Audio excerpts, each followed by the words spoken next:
Heyo there, Star Wars fans. This is Revenge of the Ren here, back for another video, and today will be my weekly review of Star Wars Rebels. This is obviously the 7th and 8th episode of Rebels, Kindred and Crawler Commanders, and I loved these episodes, but we'll get into that a little bit later.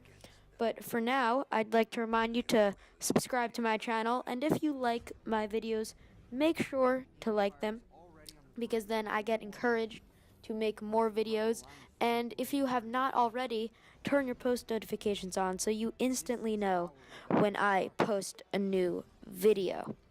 So now, to start right away, I'll start with the first episode, Kindred.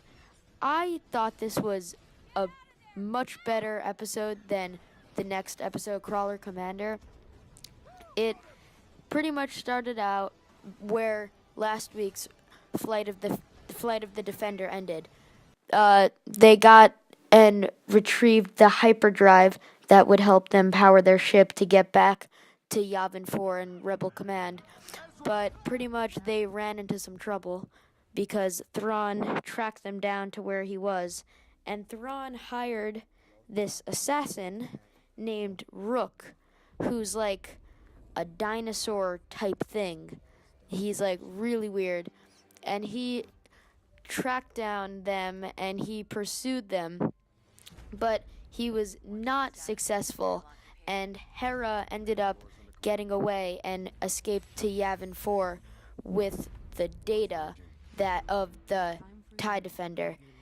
But Ezra, Kanan, Zeb, and Sabine and Ryder are still being hunted down by Rook and the Empire, and Ezra sees a Loth Wolf, and the Loth Wolf leads them into these caves, and then pretty much the Loth Wolf transports them into the opposite side of the planet, and they're all like freaked out because they have no idea what's happening.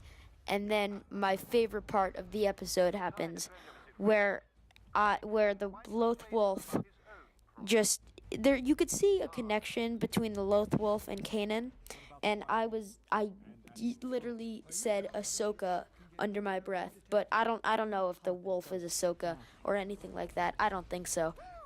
But the wolf said Doom, and obviously that's Caleb Doom, Kanan Jarrus's actual name. So there's definitely a connection between the wolf and and Kanan.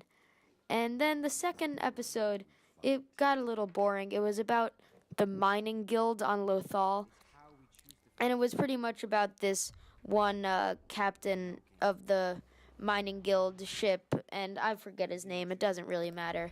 But they kind of just avoided the Empire, and I kind of feel like it was kind of like a filler episode, even though Dave Filoni said that there would be no filler episodes, but I didn't really understand the point of this, except for the end when Hera told the Ghost Crew back on Lothal that they're gonna come and attack Lothal, and the rebellion's gonna come and attack Lothal, and Kanan, Ezra, Sabine, and Zeb would lead the ground assault. But besides that, this episode, I mean, it wasn't as good as Kindred, the previous episode. So, I mean, overall, I thought they were good episodes. Obviously, I've said that Kindred was a lot better. I liked how they kind of explored more of Zeb in Crawler's Commanders, because I feel like if they're gonna kill him off, they should kind of focus on him so we kind of develop a more deeper like feelings for him. Because if they just kill him off now or before this episode aired, I don't think anyone would really care. I mean, people like Zeb, but not even as close as much as any of the other members of the Ghost Crew. So obviously, if you've seen the episode, Kanan and Hera kissed, and that was just like, I don't know, it's so awkward to me, but that's just me, and I don't know.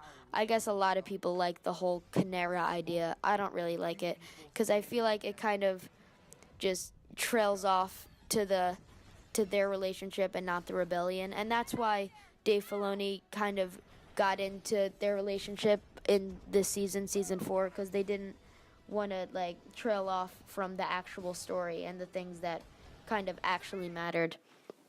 So that's my thoughts on that, even though I wasn't surprised that they kissed, because you saw in the previous episode that it looked like they were definitely developing some deeper feelings for each other, and they're not really getting the rebellion get in the way anymore. I mean, this episode kind of showed what's going to happen next episode. The rebellion's going to attack Lothal, and who knows what happens. But I saw something today. Dave Filoni pretty much confirmed that Thrawn lives past Rogue One. So I don't really know what that means yet, but it definitely means that the Ghost crew has a better chance of dying, because if Thrawn lives, that means that the Ghost crew didn't kill Thrawn, and it definitely means that Thrawn might have killed the Ghost crew. So I really hope Thrawn lives and somehow gets involved with the sequel trilogy, or there's like another book made about him later on, because I really love Thrawn, and everyone loves Thrawn, and it would be great if he gets involved more with Star Wars in general and not just Star Wars Rebels. I mean, I guess that's kind of it to share. I definitely love how they're exploring the Loth Wolf. I think that's a great addition, and it's a great like plot setup, because I definitely want to explore more of like Kanan's background as a Jedi, and I'm just so anxious to see what the future holds for Ezra and Kanan. But that is about all for now.